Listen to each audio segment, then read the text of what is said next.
Hello survivors and welcome to First Aid Spray, a Resident Evil podcast by fans for fans. This is episode 86 of the show, and in this episode we hunker down in the tunnels for a movie night in our film club review of Resident Evil Damnation. My name is Cy, and joining me on the panel this week, if any one of us is likely to become a political leader and secretly know a martial art, he's at the centre of that Venn diagram. It's Moist Outlet, aka James. Oh wow, that's a really nice compliment. Thank you. you don't know me. Just like the relationship between Leon and the government in this film, we were gonna pod, then he said we weren't gonna pod, but you know what? We're gonna pod anyway! It's Kelsey, aka KDB. And I've had breakfast, so I'm ready to go. I don't know, at this point, with the amount of hours that I've been awake, I don't know what breakfast is. So, First Aid Spray is recorded in front of a live Discord server audience. So join now to hear the show early and unedited, and to become part of our wonderful little community where we discuss life, the universe, and Resident Evil. You can find the server and all of our social media links at our website faspraypod.com. That's where you can find our merchandise store and our Patreon page. First Aid Spray is nothing without our supporters. Tiers begin at $1 a month with a host of benefits. Head over to patreon.com/faspraypod to support the show. Just a little bit of housekeeping. A little bit of housekeeping, she says. You may be very aware, I think, that this is the first episode of the show without Steve in the intro, bar, I think, the bonus interview that we did with Kevin Lingenfelser. And I think he has the greatest excuse of them all not to be here. I'm sure you'll agree with me. And join us in congratulating Steve on the birth of his child. So, congratulations to Steve and family. Welcome to the First Aid Spray team. Little Valance. But thankfully, through the power of seamless editing, I think we'll be able to sneak him in the finished version of this, so he will still be here. We can't let the streak end. No. So with that out of the way, then, got to keep that gamer score up, you know. That's Steve to a T. Yeah. With that out of the way, then, James, can you read us the headline for the news? Could I? Can you? I forgot to ask. No, I apologise. can't, because there isn't any. There is. Is there?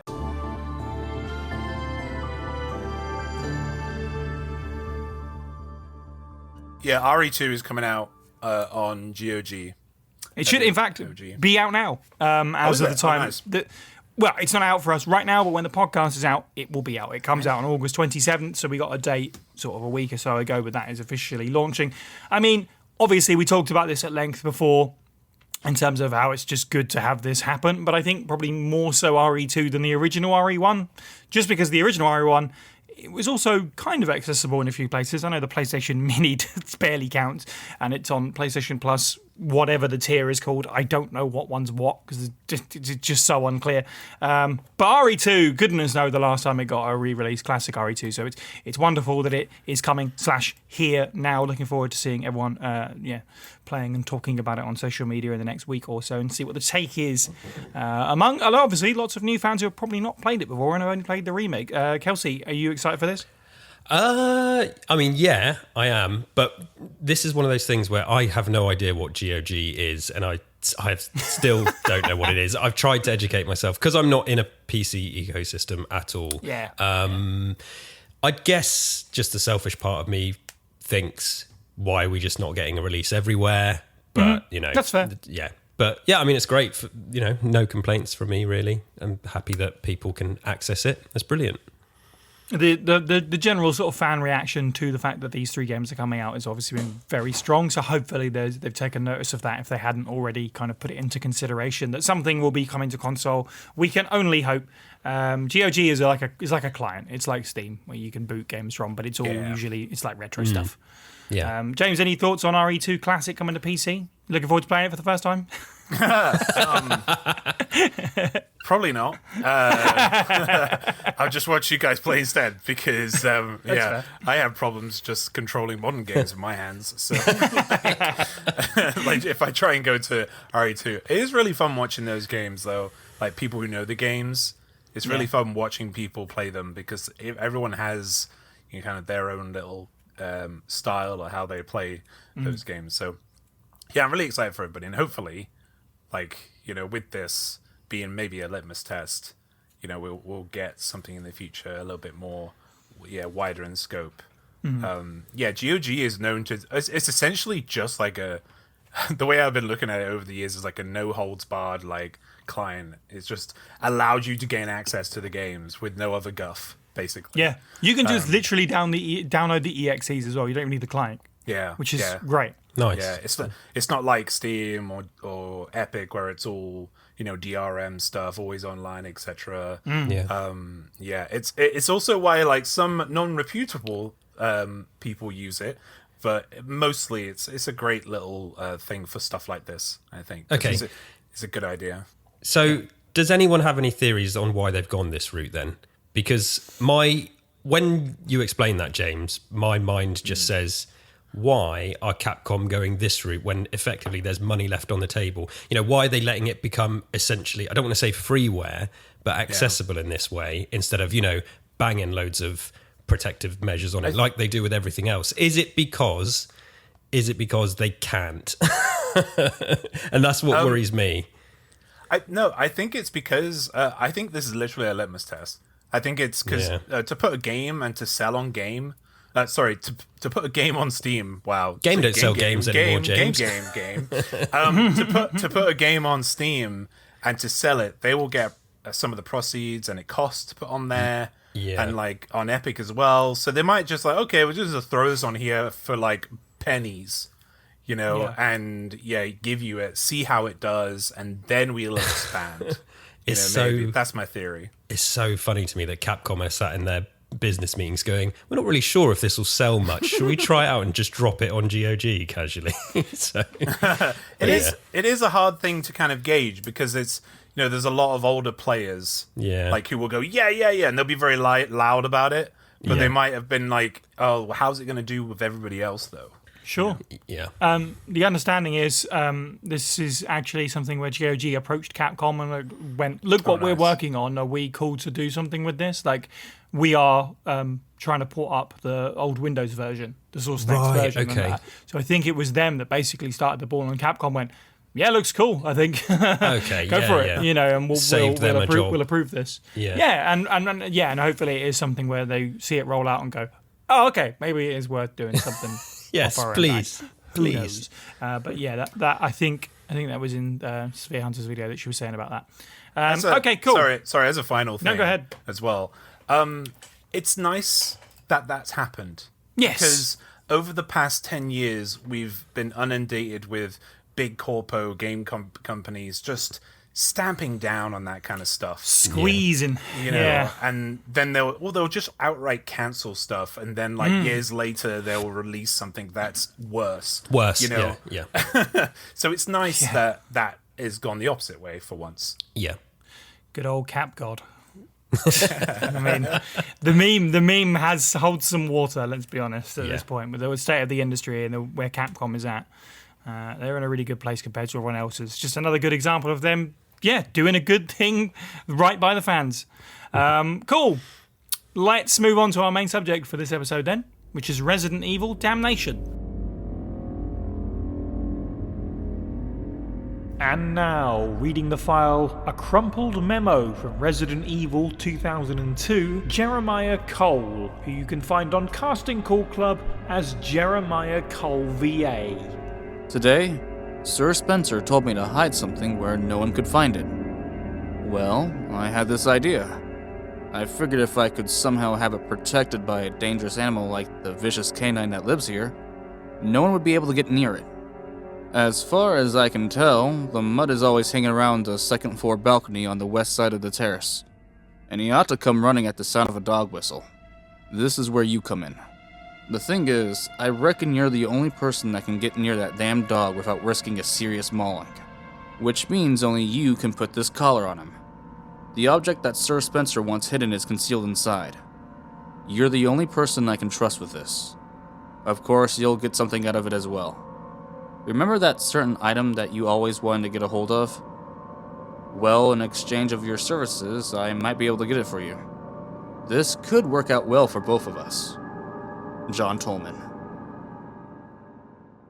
So, thanks to the success of 2008's Resident Evil Degeneration, which we covered at the end of last year, I think, at the beginning of this season, we got a sequel, of course. So, Resident Evil Damnation is the second collaboration between Capcom and the company SPEJ, who make the CGI flicks. The film was directed by Makoto Kamiya, no relation, I believe, with producer Hiroyuki Kobayashi, who we all know as being the big Leon fanboy, being a source of consultation for the picture because he was working on the games as well at that point. It was written by Degeneration's writer Shitato Shuga to allude to Resident Evil 6, which had been released 25 days beforehand in October 2012, so these were really hot off the heels of each other. The film takes place in 2011, which is about a year before the game. Matt Mercer returns to the voice of Leon. Fun fact, Kevin Dorman did the mocap for Leon in this film, who you may know as the voice of Chris in the next CGI film, Vendetta and Death Island. The Resident Evil Damnation released in cinemas in Japan, earning over $666,000, and the movie made $3 million in the US alone on home video sales. So it did pretty okay for like a home release thing. That's pretty decent. Let's talk about our first experiences with the movie, if we have any. I guess just James, as usual, I go to you and be like, this is probably the first time you've seen this. yeah, this is the first experience I've got of this movie. To be honest, they all kind of roll into one, so it's hard to... I've already forgotten what happened in Vendetta. But I did come into this movie with very low expectations, because this was also coming off the back of us reading the Infinite Darkness comic as well. Not to date the episode, but yeah, so I've gone into it like really low expectations for the first time, and yeah, I won't say any more than that. But that's good to know. Yeah, we plotted out these episodes in a rather unfortunate fashion, I guess. Kelsey, what's your sort of earlier experiences with this film? Have you seen it before doing the pod? Yeah, I watched it. So not long after it came out, to incriminate myself, I watched an illegal copy of it. And I was definitely high when I watched it as well, because I was living in Bristol by myself, or not by myself, but sort of single, if you like. I love that's the definition of high. I was in Bristol. That's just where you go. Yeah. Yeah, but I wasn't super jazzed about it at the time, from what I can remember, because I had really softened on Resident Evil at this point. 5 didn't blow me away, and then with the lead up into the release of 6 and all the reviews and the response, I just was checking out of this franchise. But I did watch this film, and I don't before watching it again for the pod, I remembered almost nothing apart from the Tyrants and Leon. Like James said, a lot of this trilogy of films blurs together, but it was nice to revisit of sound mind with like all the current context of the franchise. And so this is my second time watching it, but my first time watching it properly. Yeah. Yeah, I mean, kind of similar in the sense that my first experience with this movie is a blur, which is going to be a bit of a common theme throughout this. And like you, I was kind of largely out of the series around 2012. Revelations was the big one of that year that I played a lot, and we'll talk about that down the line. But Resident Evil 6 I definitely didn't pick up on launch, and I may have watched this fairly soon after release, like you, through the 7 Seas. Yeah. But it is a complete blur. And there is probably very good reasons for that as we get into it. Steve, I know you're talking to us from the future for us, but what was your first experience with Resident Evil Damnation? My first experiences with Resident Evil Damnation, well, I remember seeing a trailer. I want to say it's like its earliest reveal trailer. Like it's still got like Degeneration. It's got Degeneration's aesthetic for Leon still. And seeing a lot of conflict stuff, and it ends with like a silhouette, which at the time I thought, oh, is that Nikolai? We're going to get Nikolai in Europe. And obviously it didn't quite happen like that. I want to say I own this film twice. Like I've got it on DVD and I've got it digitally somehow. I don't know whether I bought it digitally first or what. And honestly, I remember it being okay, but you got to remember this is like 2012. So what we're talking RE6's big year and Revelations 1. It all kind of blurred a bit together. This revisit's been interesting though, honestly. Like, first impressions more. I remember more being excited about the trailer and then being disappointed that characters that I thought were in the trailer weren't. more so than the actual memory of first seeing the film. Obviously, there's a big fights and stuff, but, that's a different topic. So let's set up the story. We'll do it in two parts. First of all, kicking off, as I say, 2011, Leon S. Kennedy is sent to the Eastern Slav Republic, a former Soviet territory, by the US government to investigate reports of BOWs being used in warfare, which, of course, was always the plan for BOWs, which is, because they're weapons, that's kind of the point. So that's a thing, but he arrives, and then he's asked to retreat by the US government. Everyone's getting pulled out, and he decides to, I guess, go rogue. He ignores his command. His contact that he was originally scheduled to meet is killed. He's attacked by lickers who are seemingly under the control of someone else, and he's kidnapped by a group of rebels. Meanwhile, we have Ada Wong, who's posing as a BSAA agent, who meets President Svetlana Belikova to talk about Las Plagas used to control BOWs. So that's the setup. How do we feel about the first half of Resident Evil Damnation? James, what was your experience like watching the sort of early parts of this film? Yeah, I felt like it started off quite strong. Like we're thrown into this Eastern European civil war. It looks to be... the idea of the thing I liked is that there was the idea of the idea of BOWs being used, in warfare is something that the games have like alluded to or like they've outright said at times, but we've never fully had it happen, like in a big scale like this. And I felt like the way the movie framed it felt like a natural evolution of it. Setting it all up. It felt within universe. It felt quite isolated at times. I think it set up like there was a lot of chaos happening. It set up that world of chaos quite well, and and the bioweapons.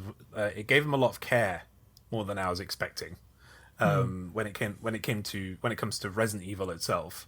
So yeah, I liked, even though the beginning of the movie starts off with this, what looks to be kind of a very low budget, kind of 2D art style that's layered upon layers, which is incredible. Yeah, but I love that. When I first saw it, I was like, yeah. When I first saw it, it reminded me of that. There's a game that's very similar to this, and it reminded me of that. This War of Mine, it's called. Oh, okay. It reminded me a bit of that in the beginning, so it kind of brought me back to.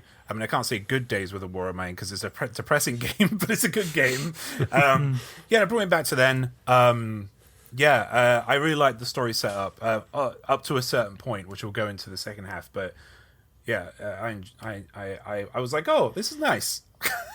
I like this. Yeah. Yeah, I mean, if we're just talking about the intro specifically, I really just like the idea of the post-Soviet country that's already in disrupt, taking advantage of or being taken advantage of with the BOWs. The whole thing, like I said, that was always the intention of them being weapons. And we have had it in entries since, like Infinite Darkness. Yeah. But this was the first time we actually really saw it in the series, so it did feel like it was adding some real substance to that, as you say, talk throughout the games and whatever else, that it was going to be a thing. And we knew this is, everyone talks about this as being sort of the bioterror era. And we saw obviously lots of that in Resident Evil 5. But to see it here as well, like something different about it when it's like they're talking about, sides. Whereas with Resident Evil 5, it was like you're in, you fight the monsters. There wasn't like a war necessarily going on, but we've got rebels, we've got the government, that kind of stuff. And when it comes to the intro itself, I really, find myself enjoying the art of that, and I have to go back and rewatch it because I wasn't paying attention to the lore dump. I'm always like, wait, what's going on? Sorry, what's this about? The Eastern Slav, what now? So yeah, I always have to rewatch that bit because I find myself a little bit captivated by the art, but the words kind of go through me, which is I don't particularly. I'm very picky about sort of military political sort of stories. I think a lot of them just they don't do a lot for me, so they're very easy for that to go in one ear and out the other. Yeah. Kelsey, what did you think about the setup to the film, and then as we sort of move onwards into Leon's sort of first forays into Eastern Slav? Yeah, to echo you both, and I know I jumped in as well. I love that sort of painterly sequence where it sets the scene and tells some history for the opening credits. That's way, and I don't remember seeing that at all when I watched it the first time. But yeah, it's just way classier than kind of what you usually get from these films. Yeah. And it's funny because the other animated film we watched earlier in the year or last year, Death Island has a really good opening as well. So yeah, that was just made me think of that. So the art style of that really helped me sort of sit up and pay attention. Like you, I think despite the open, I'm not super jazzed about the Warzone, setting and premise. I would rather most of that was contained to that intro, and this kind of obsession, the bioterrorism era is not something I'm massively a big fan of, and this obsession that Ari had at this time with wars and war zones and sort of globe trotting is really far removed from what I personally enjoy about Ari, but go along for the ride, it's fine. And to be fair to this film, in that initial kind of half an hour, most of the film actually is quite self-contained. It's there's not big huge battles. It stays between kind of a few people, so I don't want to be too harsh there, but the setup is fine. And as Leon moves on, so he's sort of going on his own. That face off with the liquor in the car park was cool, and the atmosphere is cool, and Leon's taken prisoner. And I think there's things happening in this initial part of the movie that I was like, this is, I don't want to say amazing, it's pretty good. I have my main issue, I suppose, is the script, which I'm going to talk more about in a minute, but stuff was happening. The JD and Leon dynamic I thought was really good. And, JD has this, he's like, shows more personality than potentially anyone else in the movie, which is quite good. 100%. Yeah. And, the tentacle plaga looks cool. I actually think even the Ada reveal feels organic and intriguing. It's like, oh, what are you doing here? You sneaky little scamp in here with the president. It's like, it's kind of done quite well as far as, Ada's appearances go. But what I did notice though, as much as I was enjoying a few things that were going on, and there's other stuff that comes up that I enjoy, the script and dialogue is pretty awful, and it can make it quite difficult to endure. Like, Leon, bless him, his quips are egregious in this movie, and many of them are to himself when nobody else is around. So I just sort of felt like it's a bit like you're watching a Saturday morning cartoon, and I got all nostalgic when he mentioned furlough as well, which was quite funny. Like the movie, as I was watching, I was like, this feels a bit like an episode of a TV show rather than a movie. But I was sort of going along, and it's, I wasn't trying to be too harsh on it, but I think once they, I'm not going to jump ahead to the second half. I'd say within the first half is where Leon discovers that the BOWs, can be controlled, and Ada talks about it as well, and all this master slave stuff. I think for me, I know this is sort of ingrained in RE. This is where for me it starts to go off the rails a little bit, and it's one of these cases where let's write this cool thing in the script and make it happen, and it's great in the moment, but again, it's like Saturday morning cartoon stuff. It's a fun little escapade that I hope never gets touched on or referenced ever again anywhere in the franchise. So I sort of hate that it's connected to the wider lore, because if you think about it for too long, it just becomes quite dumb. It's like, why did these people get it? Why is it not more prevalent elsewhere? How did they find this out? Who are the, when they start talking about elders as well, it annoys me a little bit. And I like mythology stuff, but I just think in here, because the actual script itself was really ropey, I was sort of having fun, but almost every time people were speaking, I was sort of giggling a little bit because it was very hard to take seriously. But I've been quite critical, but I wasn't hating it. Yeah, I mean, with the Las Plagas stuff, I actually kind of like that is a central thing here. We don't have a lot of, it feels like a lot of Plaga-centric entries. It's just kind of 4 or 5 in this. And I don't feel like we ever really have a lot of clear talk about subordinate and dominant Plagas, even though they're a major thing in Resident Evil 4, which is how, Sadler controls everything with his, staff with his dominant Plaga in, and they're obviously a major part of Ada and Wesker and trying to get the right samples and all this business. But to your point, It does feel like they're trying on purpose to retread that with the whole elders thing, where they're like trying to give it a bit of mythology where there isn't any, and instead there is just kind of questions that unfortunately don't really lead to any answers, and we'll get to some of those as we go through this, I'm sure. I think the first half of this movie is really quite hard work. Yeah. The plotting of it is just insane. Like, Leon lands or whatever, he's in the Eastern South Republic, he's told he needs to go home, he says no, and then he's like, I'm going to go meet my contact, which is in this parking garage. It all goes horribly wrong. They go into the tunnels, he's been kidnapped or whatever you want to call it by the rebels, and they go to this church, and then the next thing he has to do is go and find Buddy, which basically means he just goes back to where he was in the parking garage and then comes back to the church. It's like, come on, guys. Like, you got to come up with some other kind of series of events to lead him to a more interesting location instead of the same 3 brown places.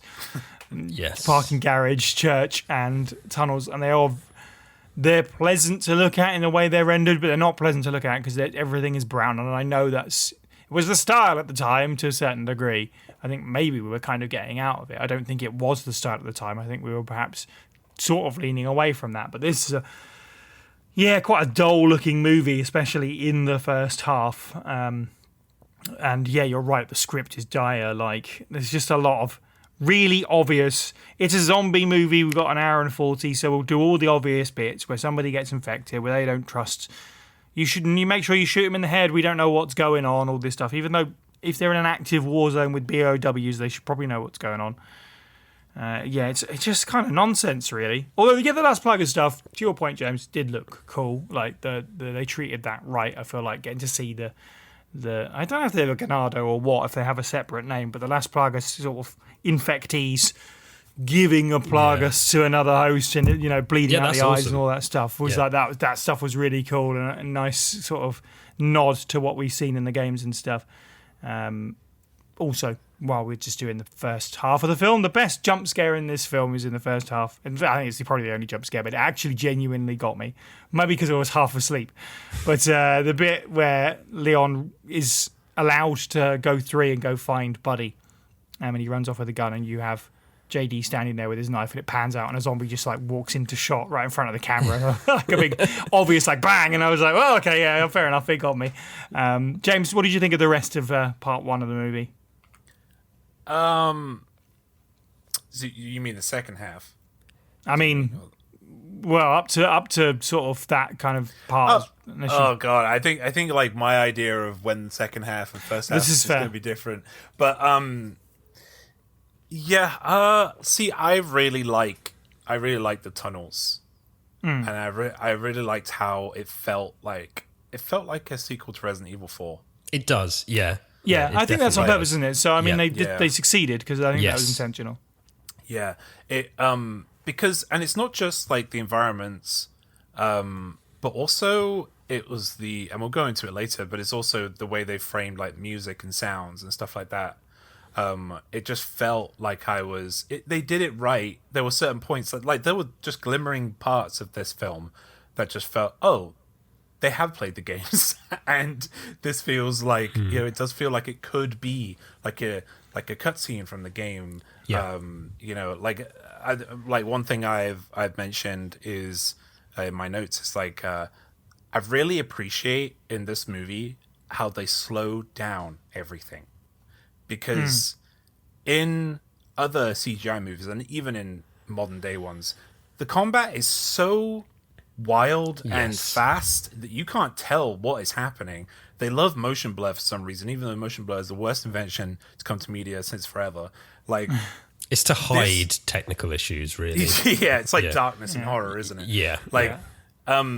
But yeah, this movie it takes its time when it comes to the combat, and you especially see a lot of that. It gets a little bit ridiculous towards the end, but like the first half of this, like it's very slow. Like you get to actually see Leon do a kick. You actually get to see a zombie spawning, out and attacking, like, and seeing what it actually is instead of just being this bundle of images. Yeah, it's not like a barrage of action to assault your eyeballs. I think, just in that regard, I think it's paced well. Just the action scenes, I mean, not the movie. But yeah, you can actually see what's happening, and that's a big plus for me. But yeah, that's all I've got to say really about that. Yeah. I will say certainly there are a lot of people who would say, and I absolutely get this opinion, and they're probably right, that this out of all of them is the closest that we have to horror in the way that it is paced. The fact that first half in particular is skulking around tunnels, and it's not just a bombardment of action. Like in that sense, it is closer to the sort of the tones of the game, if you like, and that horror sort of feeling, rather than when we get to Vendetta, which is just madness, gun fu. So I guess if that is what you're looking for, which is completely fair, like me too to a certain extent, it succeeds in that way. We now go to Steve with his thoughts on the first half of the film. The lead-in for Damnation I find kind of interesting, like especially in the current era with certain conflicts going on around the globe and the geopolitical state, shall we say, setting in a war-torn Eastern European nation.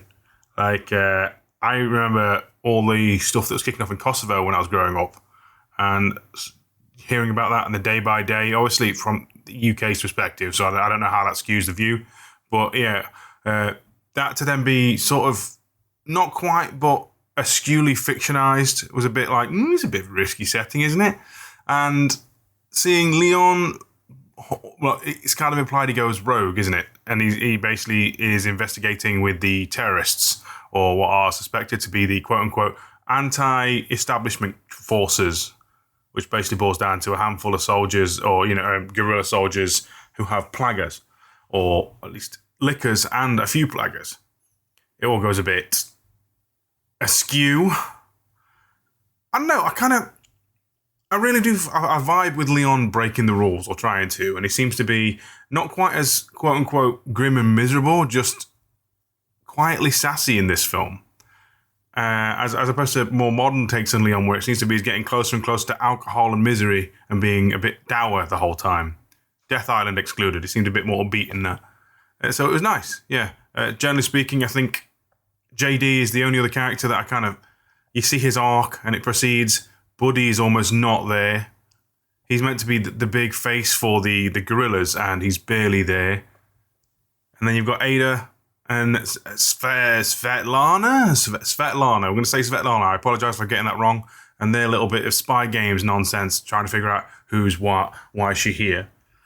So the first half, centering around the guerrillas and their actions, it's kind of understated, I feel. The conflict itself is incredibly, politically risky for a Capcom story.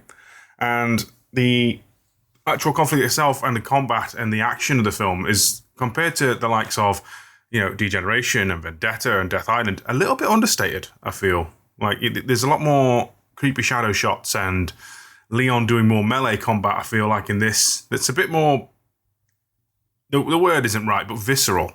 Compared to flashy kicks and things, he's embedding a crowbar in someone's head or stabbing them. I guess maybe an allusion to some of his combat moves in RE6, if you look at it a certain way. Not enough dive rolling for that, though. The reason I was like, I'll do one half and we'll do the other half, because to me, this really does feel like two different things stitched together. You get to a certain point, and then Leon and Buddy are in some lab, or they've gone to... To be quite honest, audience, A, as I said earlier, I haven't gotten on much sleep. And B, I think even regardless, I don't really know what's going on in this movie most of the time. Ada comes to this country with the intent of getting a dominant plaga species to take back to her mysterious client, which many people believe is Simmons, but we don't really see it, and the design doesn't really match up. But I think, this would have been in production maybe before everything was signed off, whatever, however you view that. And it's Ada, it's meant to be mysterious, but she's talking to the president, who it's revealed knows all about this, of course, is the big villain, controls the monsters and so on. So not a lot of that makes sense, because Ada's meant to be, she's meant to have the highest intelligence, information on what she's up to. And so it's like she doesn't see it coming. But her plan is just kind of a nothing thing. And Leon and Buddy go there something revenge. It's just like, I don't know what the hell is going on most of the time in this film. So please, by all means, if you guys can shed some light on this, because I have no clue. Do you want to go, Kels? I was going to say, firstly, I watched an interview with the Again, director. military politics. Sorry. Go on. I watched an interview with the director, and I think he was asked a very specific question about how this connects to games and will we see storylines play out in games. And he effectively said he only knew so much about Resident Evil 6 because production schedules are different. So he basically said it's not possible for it to overlap so much. He could only work on what had come before. So because you mentioned Simmons and stuff like that, so it's like, yeah, maybe he was told there was going to be this antagonist, but there's not much he could really do with it. So it's a shame. And I do think the convolutedness you're kind of referring to, this character Buddy is a large reason for that, because the dynamic between him and Leon is so odd. Like, Buddy is supposed to be this, so he's like on a revenge mission, so he's like a villain, but he's not. He tries to kill Leon like twice, and Yeah, he's framed like a villain, but he's not a villain. yeah, Strange. and then JD's like, oh no, don't worry, his parents died. What was it, his wife and his child or something like that? Yeah. And he lost his job as a teacher, so it's just like, he's not so bad. He lost his job as a teacher. Yeah. The school got blown up, but that's it. And he sort of like, he just sort of abandons them like twice, and then there's the weird battle they have. So the reason it's so confusing is because I think he is the most confusing character in it. And I see what they're trying to do. They're trying to make him this complex guy, Sure. Yeah, he's just in his actions where he's got hold of these BOWs and stuff like that. But it doesn't really play out. And Leon's supposed to be the hero, and he's attacking Leon, and then you've got this other antagonist in the president, and the characters themselves. It's not necessarily the performances. I don't think the animation helps, which I'll get to later. It's just, it's very hard to engage with them. So the emotions they're going for with people like Buddy don't really come off. So there's a lot of, there's a lot of like, who am I supposed to be following or rooting for and stuff like that. And Right. and as I, as I said earlier, like, so the BOWs being controlled stuff, like the parasites, like I get that's all like the Resident Evil 4 stuff. And I think, not to repeat myself, like I've said in the past, I like Resident Evil 4 as this thing that like exists over on the side, like this side comic adventure that Leon's gone on. And I think a lot of it works because of the setting, the gothic setting, the island and the sort of location that it's set in. I think when you bring the Plagas to this more modern industrial mainland place, I don't know, some of it just it starts to fall apart for me. So that's why I don't enjoy it as much. It's like when Jurassic World started doing it, didn't they? Where you could control the dinosaurs, which is just really comical stuff in those movies. And it kind of loses all the wonderful terror and horror of the originals and stuff like that. So the script all over it is very hard to follow. And as I say, the dialogue's bad. There's that scene with Ada and Leon. I'm just rabbiting on now. The scene with Ada and Leon is awful. Yeah. Like, every single word they say is bad. Ada does her best Team Rocket impression where she blasts off again as well. And then Leon delivers the women line, and it's just like, Yeah, of course. Yeah, there's a few more bits to say, but I'll pass it over to James, like, see if he's got some other thoughts on what unfolds here. But yeah, I really do think this Buddy character spoils the movie in a lot of ways, because they try to make him really complex and it doesn't pay off, even right at the end, which we'll get to. I'll just go ahead. Yeah, please. So I feel like this movie was on the edge of a cliff up until JD's death, and then just fell off. Yeah. Like, yeah, big time. Because it was like, it was okay up to that point. Yes. And then when JD died, it was like, well, I don't care about this movie anymore. Yeah.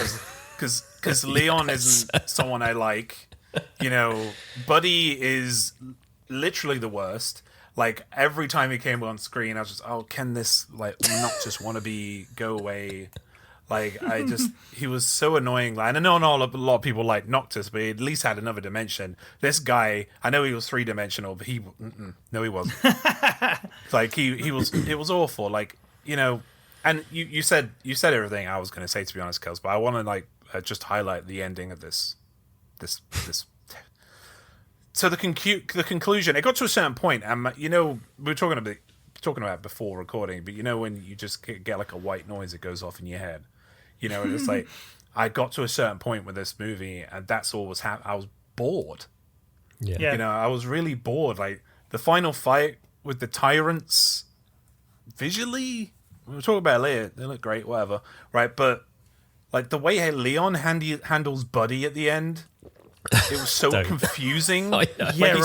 He says a line that clearly was meant to be profound in some way. Yeah. Like, this is your answer and my answer. What? What? In reply to Buddy just lying there dying. Like, I'm not actually entirely clear why he shot Buddy's spinal column either, instead of just telling him, making his own choice. Like, it was so weird. And because there's a line at the beginning of the movie. Mm-hmm. And there's another note I made there. Leon says, the only way to stop it is shoot him in the spinal column. And I stuck in my notes, I'm pretty sure if you shoot someone in the spinal column, they'll die, Leon. It does feel like that line is there kind of like to tell the characters, hey, they're screwed, basically. Like, the only way we stop this is this extreme kind of measure that's almost certainly just going to kill them. And then he just does it at the end of the movie anyway, and the guy survives, and it's like, sure. It felt forced for the screen. Like, if there was no in-universe choice, agency all gone. Like, removing a character's agency when they have the full ability, especially this guy who's done nothing this entire movie, like Buddy, I mean, he had the full ability to do the job, and then we get... So not only was he baited and switched, but we were also baited and switched. And it was like a really odd choice to end the movie on. And then we get that like end cut scene where he's in a wheelchair going off into bright sunlight with kids running around him. It's like, what just happened? It was so confusing. We had this, you said earlier, Si, about the elders. Yeah. We got 2 lines about the elders, and when they were first mentioned, I was interested. I was like, okay, who are the elders?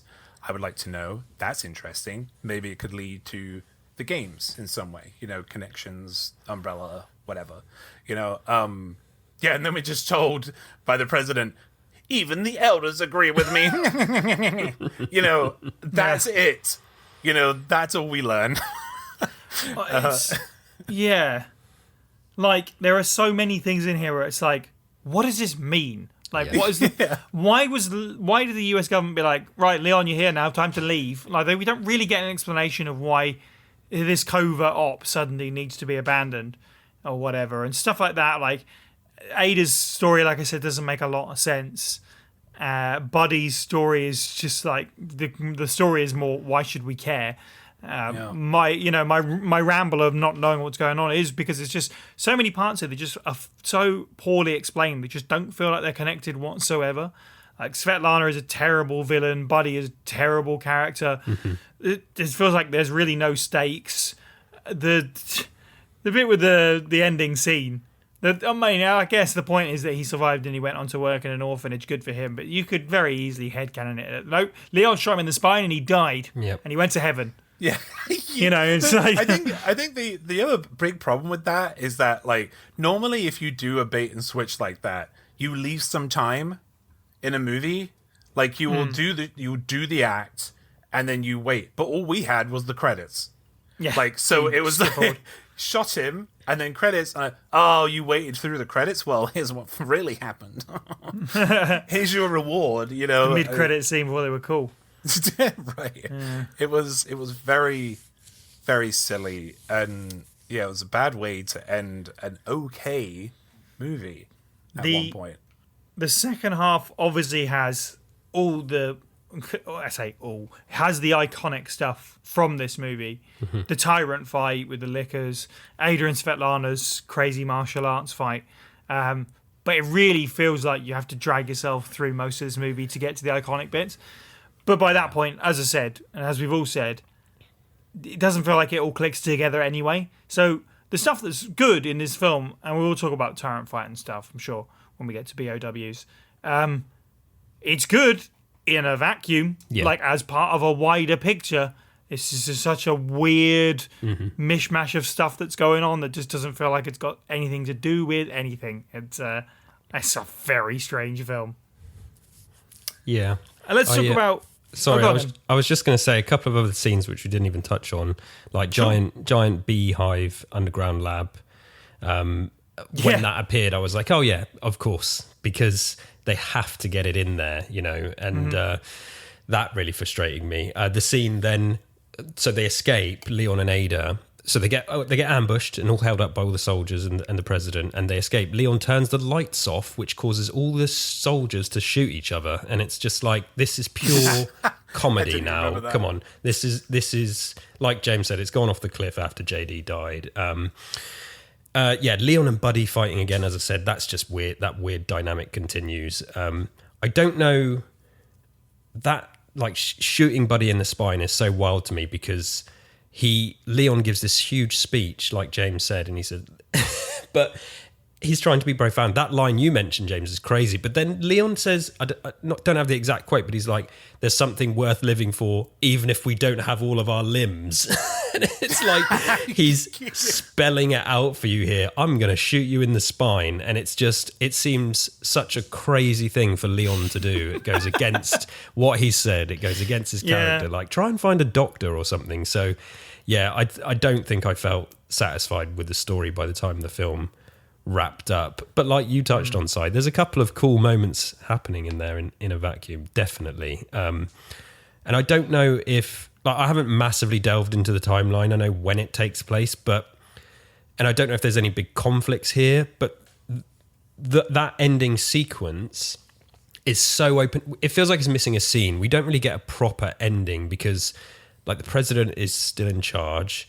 Ada escapes. Leon is drinking and turning into, I guess, the Leon from Resident Evil 6.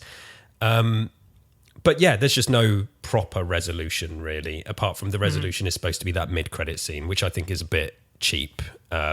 So it doesn't wrap up sufficiently, in my opinion.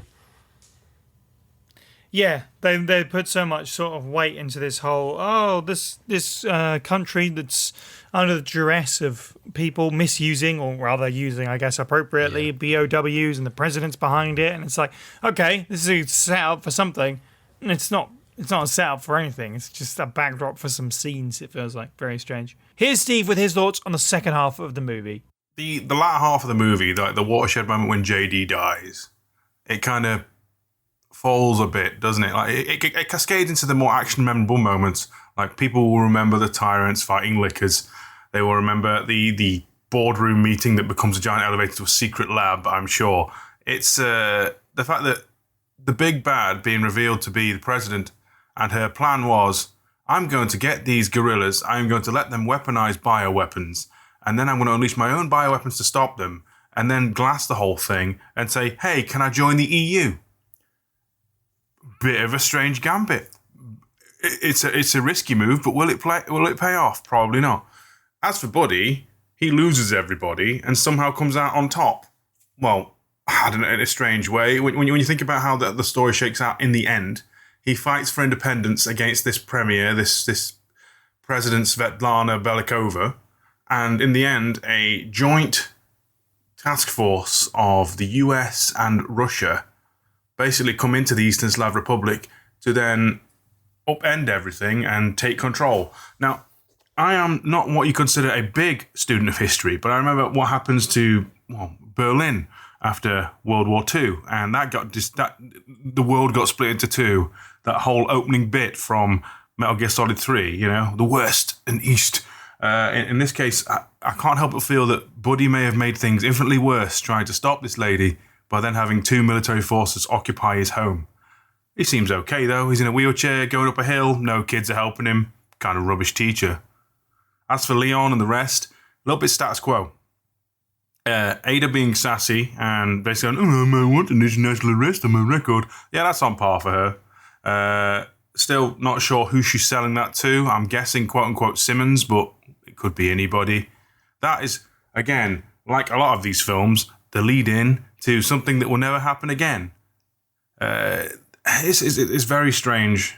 The actual action and the concepts of this film a little bit more higher brow, but also not well thought out. And now, reading the file UBCS Suicide Note from Resident Evil 3 2020, Hamish Coles, who you can follow on Twitter at HamishColes109.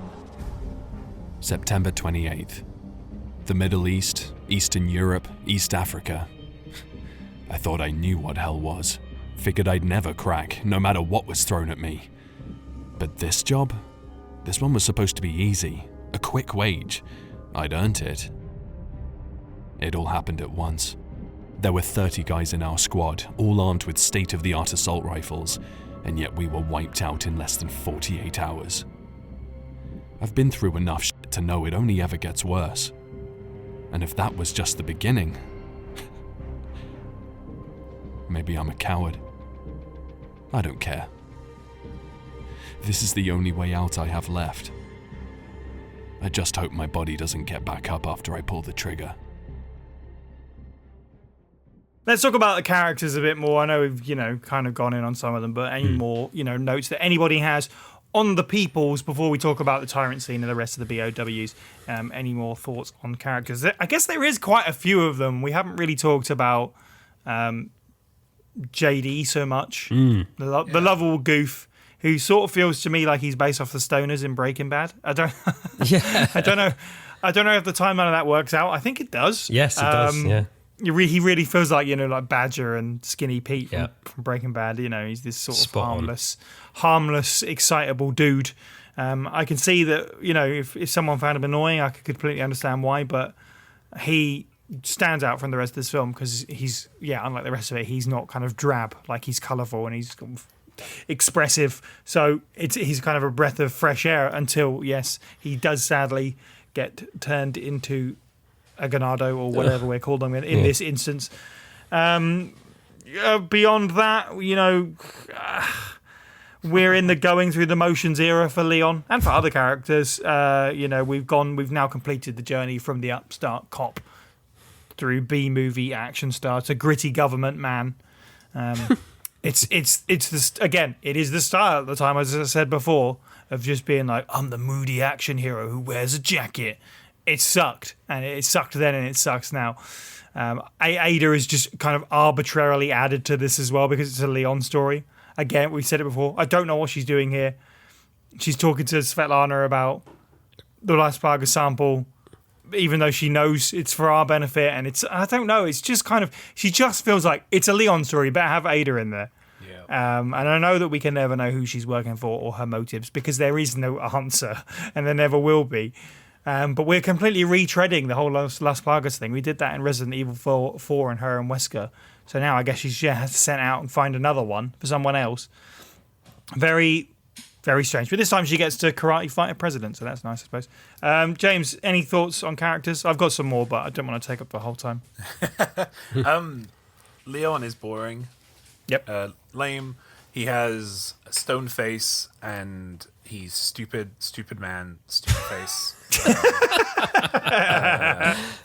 I really, really dislike this Leon. Like, he's just so boring.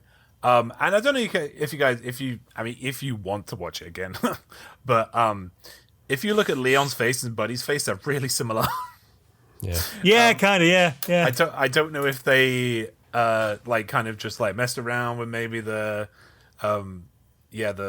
whatever it's called, the skin of the the character a little bit, but yeah, it was very strange. I would see both of them, and yeah, Leon's face never changed expression the entire movie. Then we got JD, the most expressive person in the entire movie.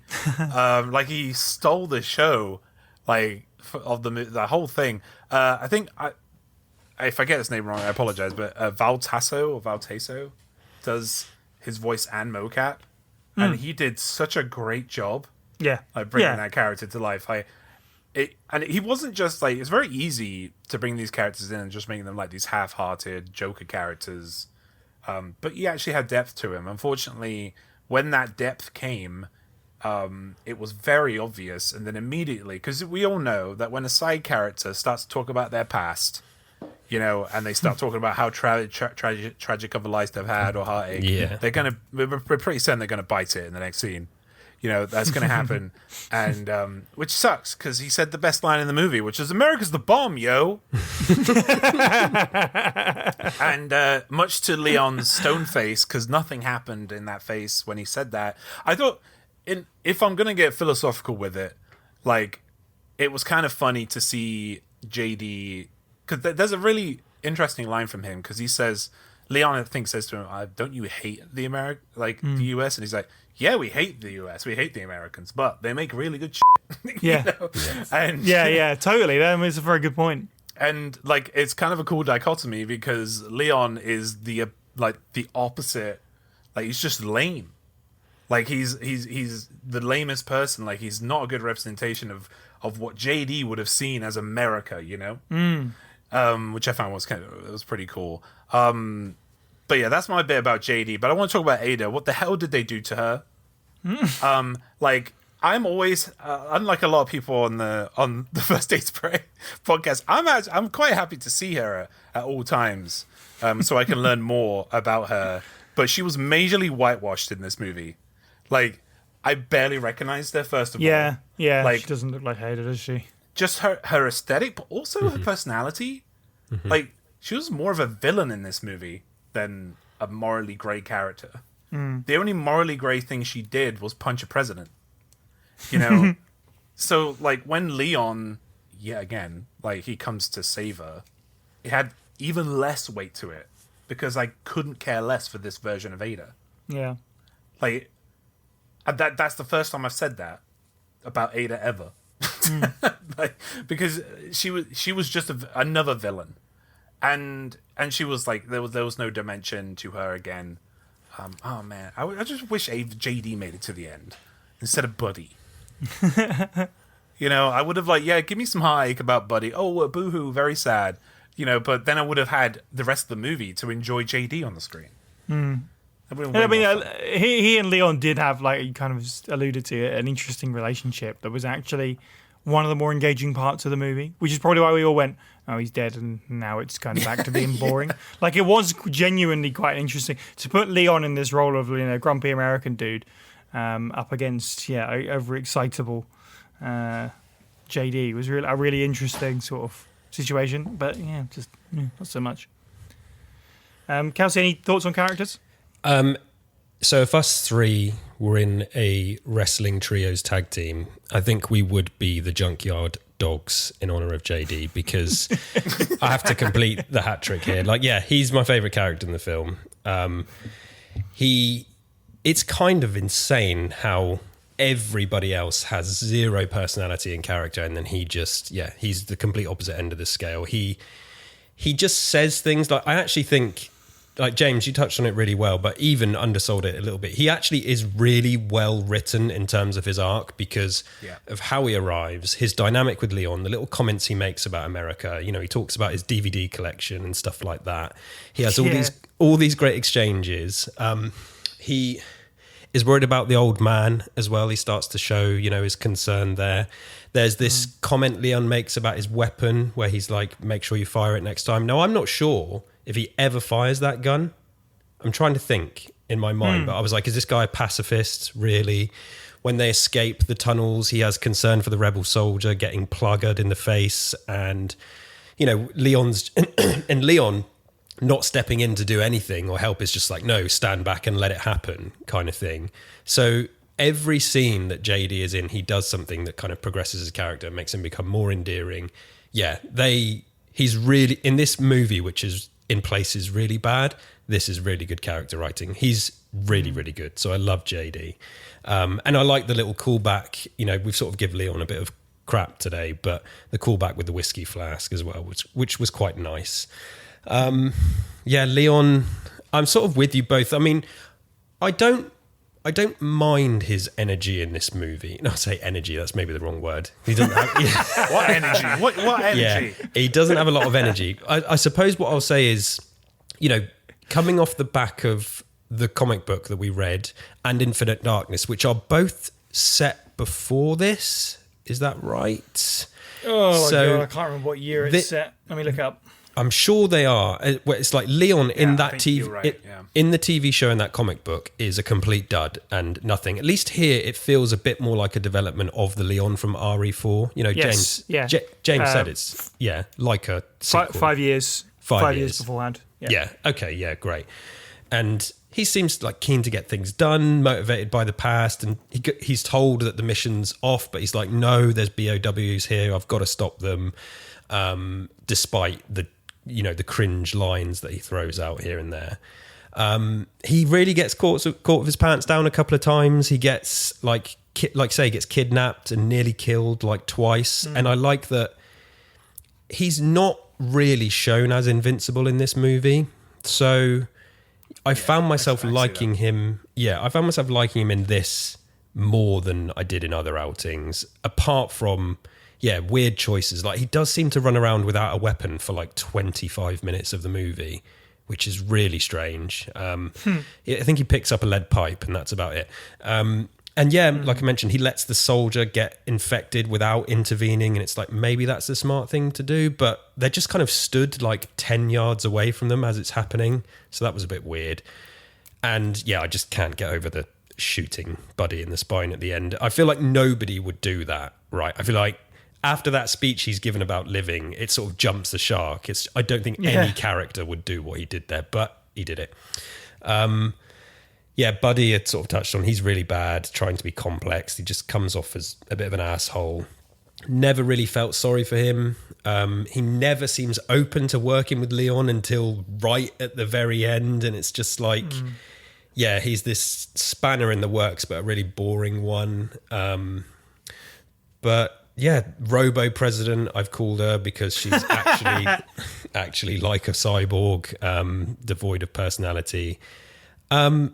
Ada, inoffensive for the most part, but also how did she get here? How did she get here after RE4? It's just kind of questions. Now, another thing I sort of learned from that interview with the director, and I'm sure this is what he said, I'm sure I'm not mistaking this. In the first draft of this movie, it was more heavily focused on the love story between Leon and Ada.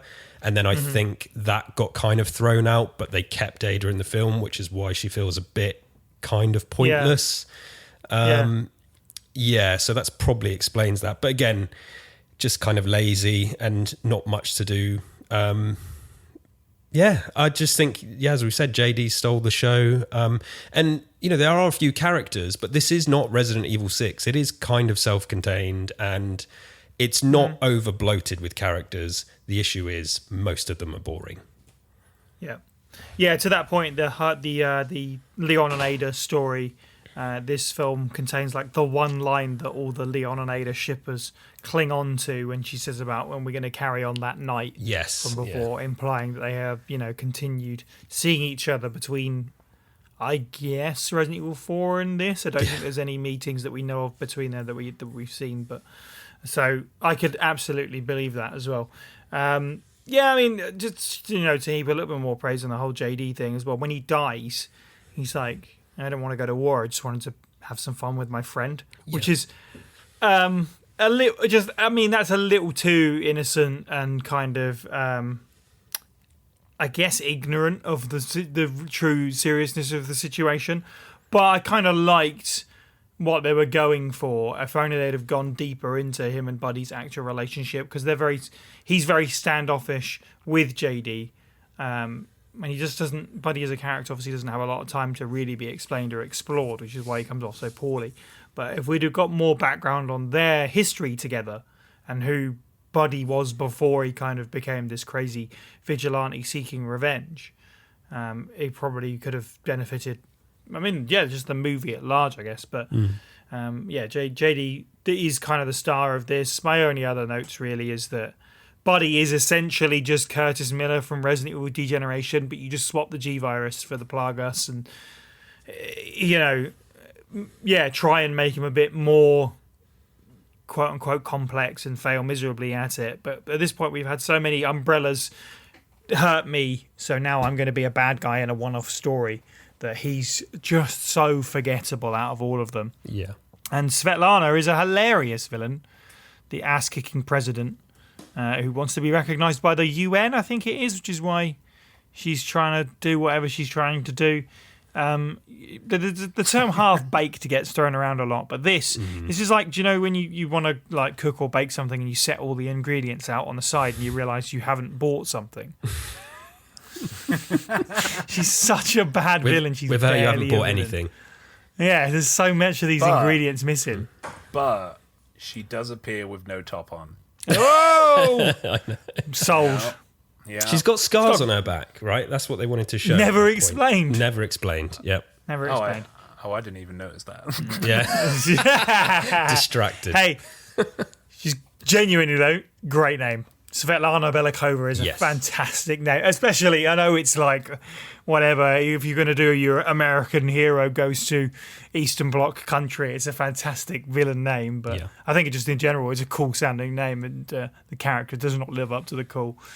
Over to Steve for his thoughts on the characters. Realistically, the standout for me is JD.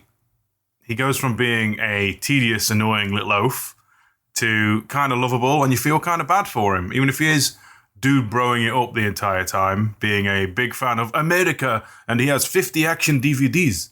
You know, it's interesting, and you kind of feel bad for him when he's trying to hold it in, but he basically headbursts, and then he gets put down, sadly. And then the rest of the film kind of goes nosediving after it.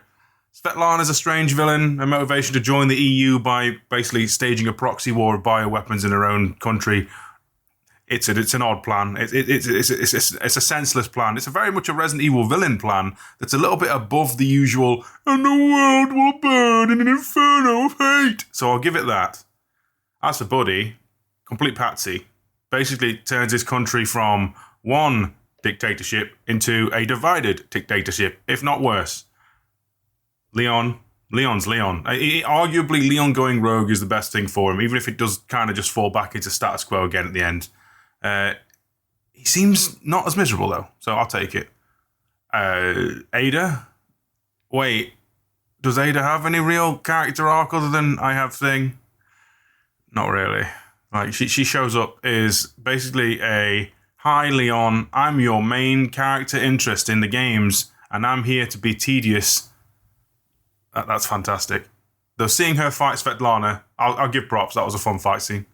Let's move on to BOWs then. We haven't really talked about the big stuff, which is the Tyrant fight. We actually managed to pretty much avoid it in our recap. So let's talk about that. That is the bit from this film that you see the most on social media and whatever. It is the big pop of the movie. Kelsey, what did you think about the inclusion of giant tyrants controlled, I guess, by Plagas, fighting other BOWs, as alluded to, something that should have, is a part of the series lore, but this is really the only time that we get to see it. Yeah. I mean, ignoring the silly reasons why, I mean, it's brilliant. It's awesome to watch. And, they've got their own kind of style. I think all, the Lickers have as well. They've done their own take on them here, like the jackets and the boots and stuff that they've got. And it's hard. It's really, really hard to dislike it because with each scene the tyrants are in, I guess what is there, like 4 or 5 of them in total when you count them up, but they keep doing things that are cool and something happens. And there's a couple of comedy moments like, getting bashed in the side of the head with the tank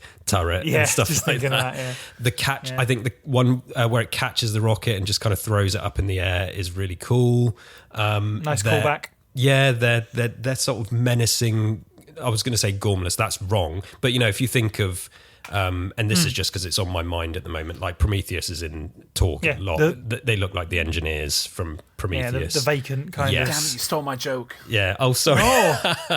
You can still do it in a minute. I'll laugh. I promise. Edit it. I edit it. Yeah. The whole sequence, like just starting from when the Lickers are fighting them. It's like, okay, I really hate that the Lickers are on side. Like, again, like the Velociraptors in Jurassic World. It's just, I don't really like it. But it's fun to see. It's fun to watch happen. It's cool. And Leon running around and hiding between the shipping containers as there's a couple of really cool shots where you see them kind of stomping around. It's like, and this is before... Resident Evil 2 remake. So they were really paying attention to sort of the behavior of these tyrants and, what they do. when the coat comes off and it looks more like the classic Tyrant and stuff. Yeah, there's loads to enjoy and loads of little set pieces and moments. I'm just not crazy about how it all works and why it's happening. It is really fun to watch, and I think I put in my notes, Tyrant's super dope. So it's like, yeah, I'm in the vacuum that you mentioned. I can't complain about it because it's like, yeah, they're the big bosses here, and I preferred the indoor stuff because when it moves outdoors, it looks a bit. It looks so flat in that bright light, which I'll touch on in a minute. But when they move to like the boss arena, if you like, yeah, I love the Tyrants. I got to be honest, despite how it all works, I think it's super fun to watch them in action. Yeah, big time. I think I can't remember if the word was reverence or whatever, but yeah, just the they treat these really well in terms of what you just said, like the way they move and the way they act. One of them grabs a licker by the head and just like squeezes it by the head, which is very much classic Tyrant sort of behavior and that kind of thing. Very, very cool. Like, the fact they're giant is a little bit kind of funny and doofy to me, but sure, fine, and the Jurassic World and also Jurassic Park comparisons are absolutely apt, like, one fighting off the other, the sort of two villains. And the behavior of the lickers is, I guess, quite rapsory. It's nice that it's in there. I don't necessarily mind the broad daylight. You're absolutely right. The stuff inside's really cool because of the way they can use the light and the shadow. But broad daylight at least adds some color back into the movie for sort of that, that last little part. Sure. Nice, fun. As I said earlier, fun stuff in a vacuum. James, any thoughts on the BOWs at large? I guess. So I won't speak much about Tyrants. We said a lot about them, but like I really loved the plague of BOWs in this film. Mm-hmm. Every time I saw one, they felt familiar, but they were like way more aggressive, but at the same time had an intelligence about them. Yeah. It was very cool to see almost like a sentience with them. They were very sinister. And it didn't shy away from getting gruesome. With the plague, or even like one of my favorite scenes in this movie is, and it's the grossest scene, is where a soldier is force fed a plaga. Yeah.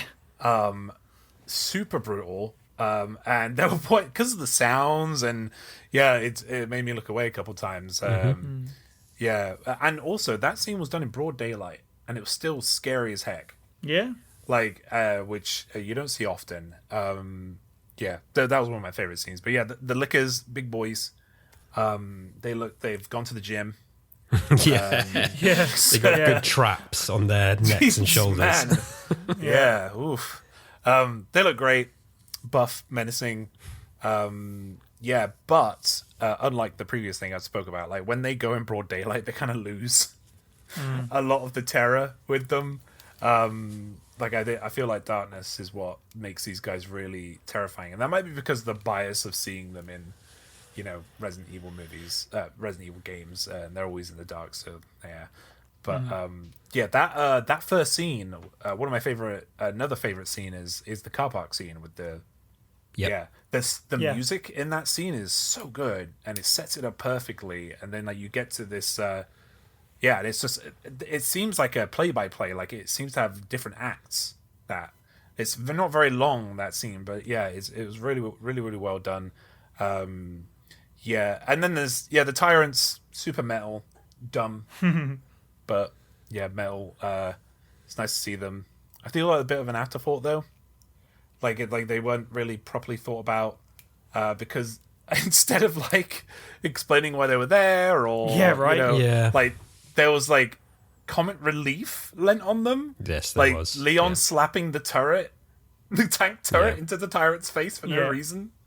Which is weird. The licker running away from one. I was going to say the licker running away in terror is just fantastic. Or there was a bit that maybe I don't know, maybe it would have made me laugh, but they really did well on making big things move. But then they got rid of all the rules. So you'd see one slow walking, yes, and then it would just put it in fast forward, and it looked really unnatural, and silly. But yeah, it was nice to see. But yeah, they could have done more with that. I just didn't know why they were there. It's a very good point. Yeah, very good point. You know, presumably quite a poor country, and Yeah. yet somehow they've got their hands on tyrants, which we haven't really seen in the series, kind of after a certain point. So yeah, fair point. And here's Steve with his thoughts on the BOWs. When it comes to BOWs and Damnation, I think, generally speaking, everyone remembers the big bulky tyrants. And while they're in slightly weirdly, what's the film? Hellraiser-like S&M gear, and then they become the granite stone tyrants of the light gun games. Still great action for them. They feel sufficiently bulky, and going from a slow gait to a wandering walk. I remember the whole fight with the Lickers and losing to a tank was seems like trying to show how they would work in an operational combat environment, I guess. The Lickers themselves basically just, quadrupedal xenomorphs with tongues at this point, but they are on a leash. The concept of them being leashed was interesting, but they don't really do much with it other than, Buddy basically goes, "Sick 'em," or for want of a better, without saying that, he just goes, "Grr." He scowls a bit, his eyes go red, and the Lickers go attack. It's could be a bit more interesting than that, I feel. The main Plaga stuff, though, I find kind of terrifying. Like, going from the way that they actually infect, I want to say they infect one of the soldiers and I guess half of the guerrilla guys in the church off screen, it's brutal. You actually see the eyes split open. I think it's mostly an homage to RE5. But seeing that over the traditional Resident Evil film where they basically hide behind zombies, don't they? They use them as their main fodder enemy. These ones being more melee focused, a little bit more animated, and still not as goofy as later films would do. None of this like crawling on the ceiling stuff. They look sufficiently creepy, body snatched like. So yeah, other than that, it's all stuff we've seen before, but I guarantee most people are going to remember the tyrant fight scenes, if nothing else, from this film. This is the film with the tyrants in it. With good reason, I guess. Not my personal aesthetic choice, but... Okay, let's move on to the aesthetics of the film. I guess we'll tie all this together because I don't know if maybe you guys have got a quite expansive list of notes. I don't know, but let's talk about visuals and audio. James, you just said about music. I don't know if you want to go first. How did you, think about the way this film sounded and looked? Yeah, I'll go into music since I just spoke. So, I think the music in this is really good. It's a highlight for me. Certain parts of it, anyway. A lot of it is very reminiscent of Resi 4. Sort of dark atmosphere. I'm talking about the first half of this movie, by the way. I'm forgetting the second half because I can barely remember what happened. But and I've watched it 3 times in the past week. Nice. Wow. But I just still, it's one of those things that just doesn't stick. But that first half did. A lot of dark atmospheric vibes. It fits the scene with the underground tunnels. If you listen to the background music, it sounds very much like when they're going through the tunnels in RE4. Again, like I mentioned at the beginning, there's a lot of tension building, and then when the tension snaps, then the orchestra kicks in, and then they take a pause, and then they build the tension again. And I like that because it made me tense, especially during that car park scene. There's a lot of really good Foley stuff as well. I know we don't mention that stuff a lot, but there's a lot of... I know we've mentioned wet sounds before, but there seems to be a lot of unique and disgusting, gross wet sounds that were very unsettling, visceral. Like, there's one thing that sticks in my head. Again, car park scene is where the Licker jumps over Leon and then jumps at him and then just does a single swipe on the scarecrow on the ground. Like the man named the Scarecrow on the ground, and you just hear this like slick sound that you hear it going for a while. I really love Foley, and like that like it really adds to the immersion of the scenes. Like there's also a bit where one of the tyrants just splits a Licker in half above its head. It's really gross. But yeah, I also feel like maybe you guys might be critical of it, and there are very like awful bits, especially with Leon and Buddy. But I think the CGI in this is well executed for the most part. And like the use of light and shadows adds a lot to the horror elements. Again, I'm speaking about the first half because the second half is in broad daylight. A lot of the motion capture is very good, especially with JD. Some of the best I've seen, actually, like in the Resident Evil universe. Yeah, and with that, because of the excellent mocap, it made the characters' movements during the action scenes really natural. It was a big improvement from even the most recent Resident Evils for me, because I could not see what was happening in the most recent Resident Evils. Yeah, I'll have to pay attention to the music next time I watch, or maybe listen to the soundtrack, because honestly, like, it didn't particularly land with me. But now I'm curious. But genuinely, from you saying that, I'm curious to pay a bit more attention to that specifically. I think, but for the visual side, largely speaking, I think this is pretty decent. Yeah, I agree. I think it does look good. I have complained about, it being kind of brown in a lot of places, and I'm flicking through it now, but the use of light is pretty good. The church is, Yes. really interestingly lit with the time of day that's going on, and the stained glass and the candles and all that stuff going on. And I think, some of the facial expressions might feel a little bit restricted and could have been a bit better in a few places. But I think, the as you said, the mocap tends to be pretty strong. I think the backgrounds for some of the scenes are actually really well put together for the that first half, like the parking garage. I know it's just a parking garage, but it does set a good atmosphere. So visually decent. I think audio wise, the gunshots stood out to me as being always quite good in this film. That kind of Foley was strong. It's got some nice, gross stuff going into it as well. And the voice performances are, at least all right, if not better. I don't think there's anyone that's outright terrible. And as we've said, when they are, it's usually a scripting problem, not a performance thing. I think Matt is pretty good at what he's doing here as Leon. He's shaky in a few places, but considering what he has to work with, this is less strong for me as a performance from him than Resident Evil 6, which is ironic because apparently this took longer, several days to record, longer than RE6 apparently. Yeah, so they've been said, but overall fine, fine at worst and decently enjoyable to look at other times. So it's a real range on that front. Kelsey, how do you feel about the aesthetics? Yeah, it is a range. I think, like you've both touched on, dark environments like the car park, the cellar, even the BOW warehouse look decent and, dare I say, very good in terms of, visual of the location and the aesthetic and creating atmosphere. It's really good in that kind of overall broad look. I think whenever it's in bright daylight, it looks pretty flat. And yes, it adds kind of variation and it's nice to see some colour. I completely agree with that.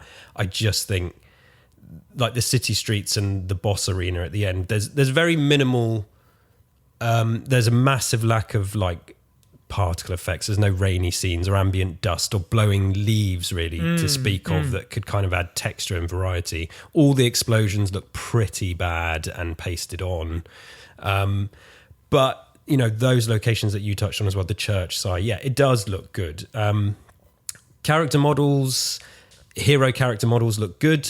Background ones are abysmal. I mean, they look terrifying if you look at them. And I've said before, it's annoying. I look at this stuff sometimes and it's stuff that I get picky about. And this kind of, that overall render being nice, I think some of the animation for those background characters is just, it is pretty horrible. And I think even like the guy that gets plagued in the face, although I love all that concept and what happens, his face looks rough as it's happening. And there's this close up on JD screaming at one point where he literally looks like a cartoon character, like Roger Rabbit or something like that. It's really weird how his eyes are bulging. So those kind of hero characters aren't free of some bad animation. And on the flip side, sometimes it looks great. And that is because of the mocap, because it's been done well and it's polished. But then sometimes there's these really snappy, unpolished movements like running and reloading. And it's here where it's just obvious that mocap isn't used. It's just, it's just tweened animation, and the difference is really stark. The lip syncing is atrocious across the entire film as well, which again, it's like, does it really matter? No, not really. But, I'm watching it in the context of the podcast, and I think, well, that bit's not great. That's not great. So yes, it's very hit and miss and all over the place. Some of it looks super polished. And I remember saying almost this identical stuff in regards to Infinite Darkness, which is the same.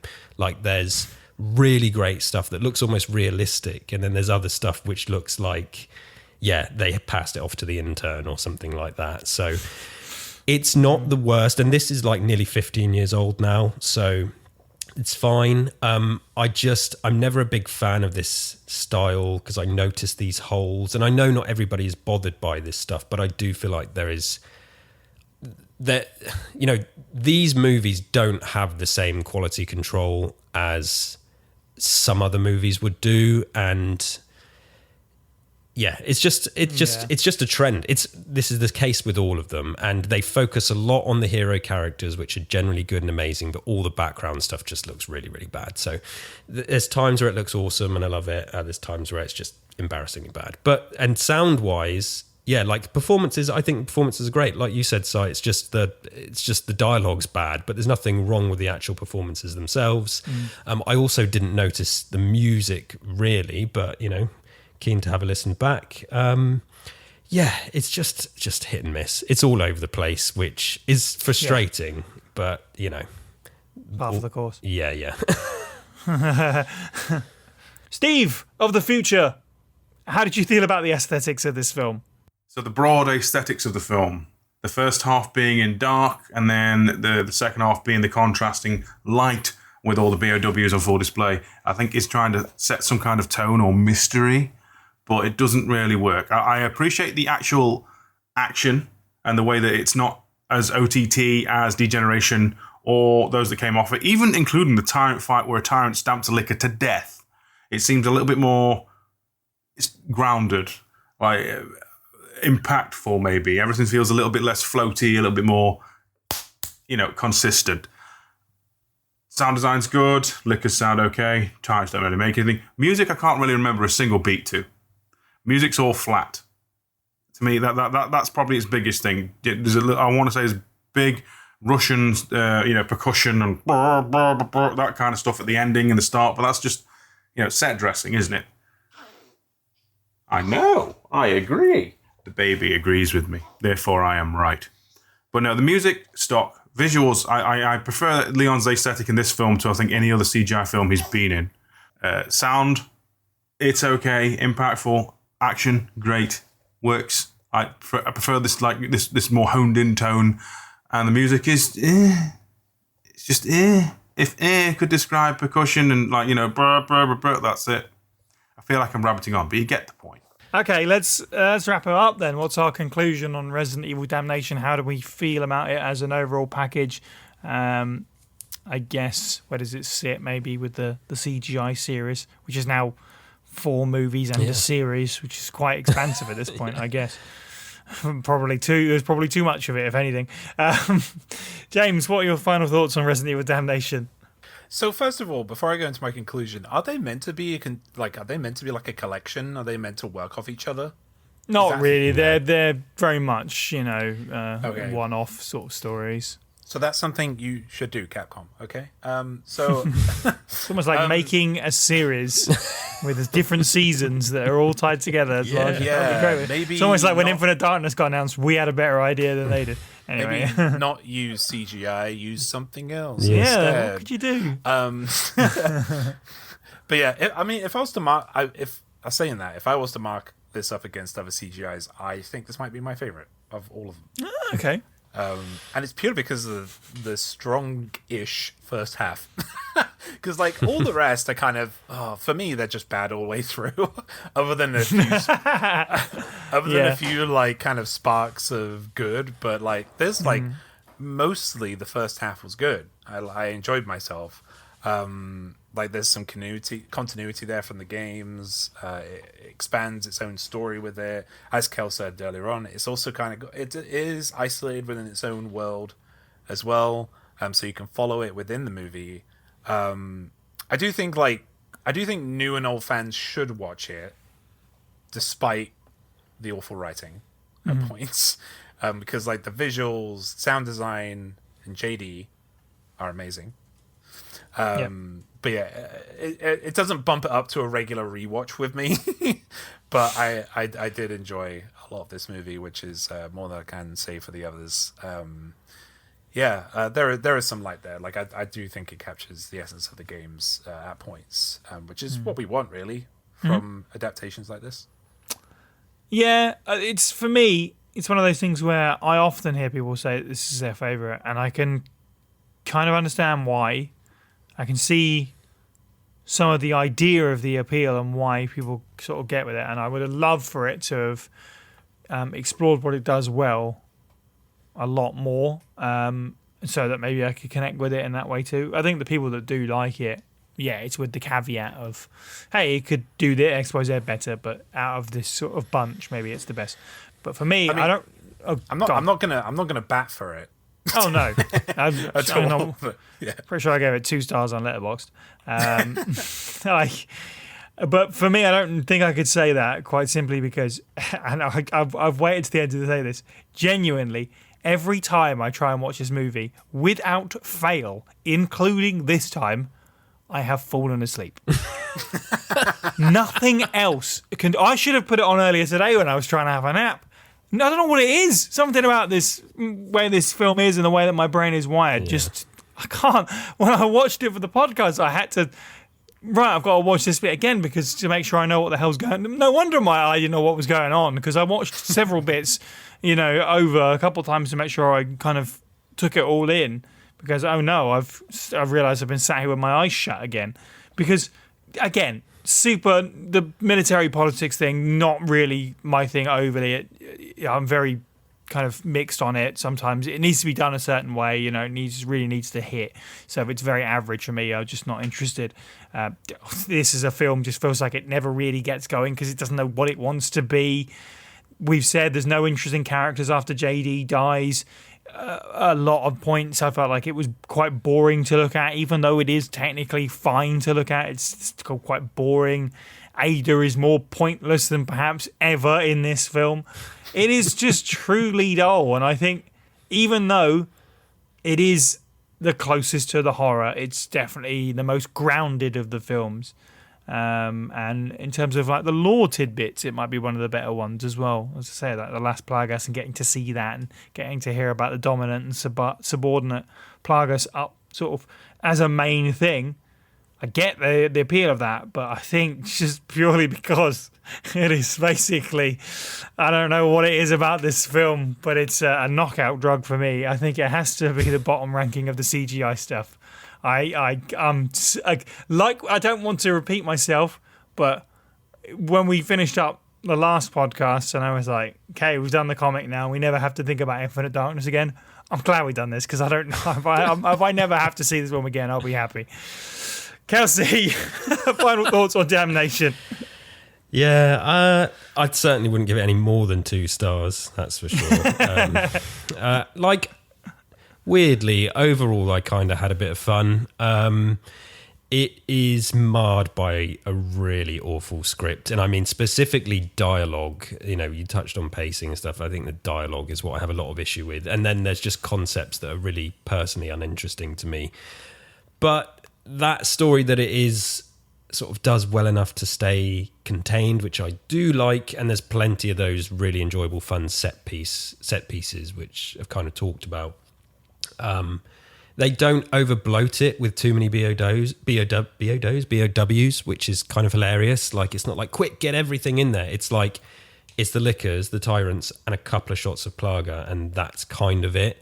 And the character count is tolerable, and there's not too much bloat in there, so I sort of give it credit for that. But in that sense, it feels very much like, I said earlier, an elongated like TV show episode rather than a movie, because it's not hugely cinematic at any point.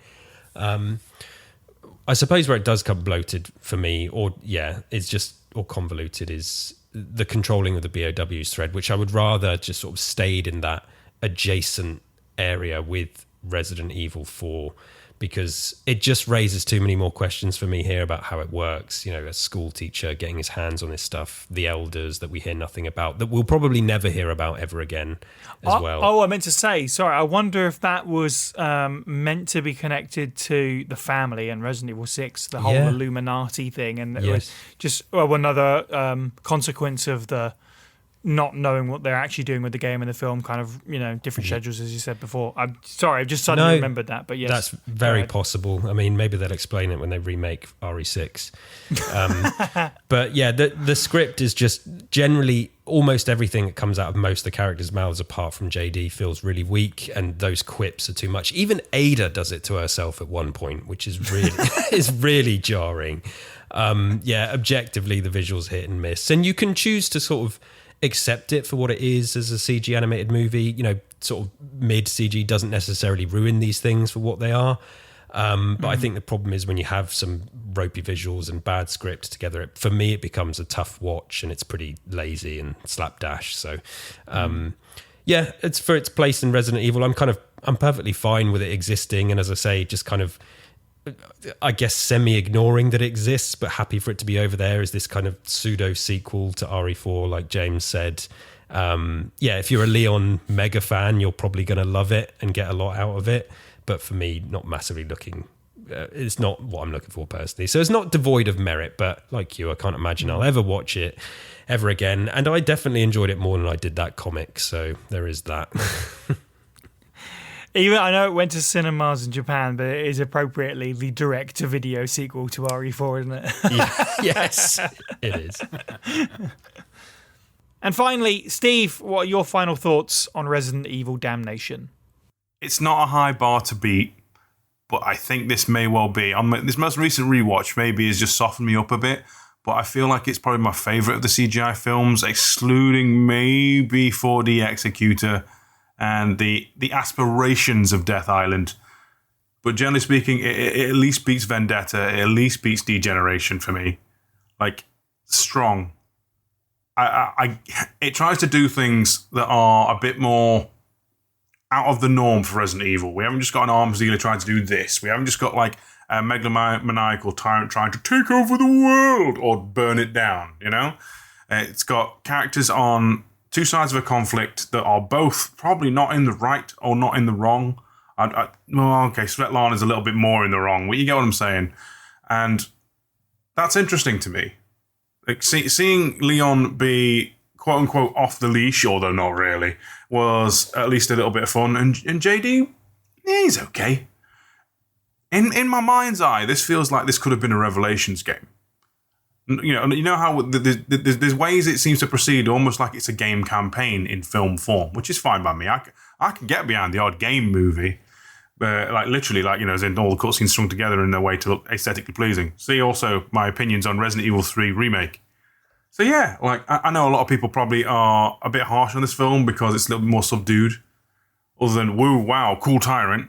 Yeah, dare I say, I would watch it again. Not that often, though. Well, nothing else remains for me but to thank our contributors, our Patreons, and our listeners. Join the First Aid Spray Discord server to become part of our community and hear the show early and unedited. And don't forget to follow us on Twitter, Facebook, Instagram, YouTube, and more. All of these links and all of our content can be found at faspraypod.com. You can listen to the podcast on YouTube, Spotify, iTunes, and all good podcasting apps. And if you like what you hear, please do leave us a review where you can and spread the good word. Don't forget you can support the show by picking up some merch or at patreon.com/FA Spray Pod for as little as $1 a month. In our next episode, we take to the high seas and winding narratives as we stick with 2012 and retrospectively review Resident Evil Revelations. Thank you to the panel. You can follow all of the Pueblo people individually. I'm at Cyniac_123. Steve is at FB Steve Was Taken. James is at Moist Owlets OFF, and Kelsey is at K_D_B_. And finally, thank you for listening and have a good week.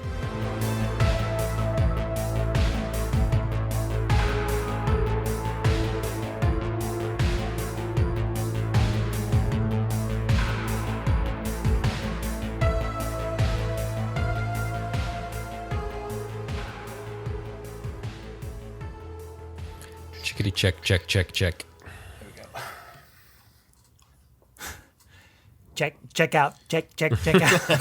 Wow. Yeah. We were just talking about it. That's why. I was like, where'd that come from? It came from like 10 to 4 in the morning yesterday. That's where it came from. So, That's when all the best things happened. when all my shoes were stuck to the floor in that venue. Ugh. Anyway. Okay, let's do it.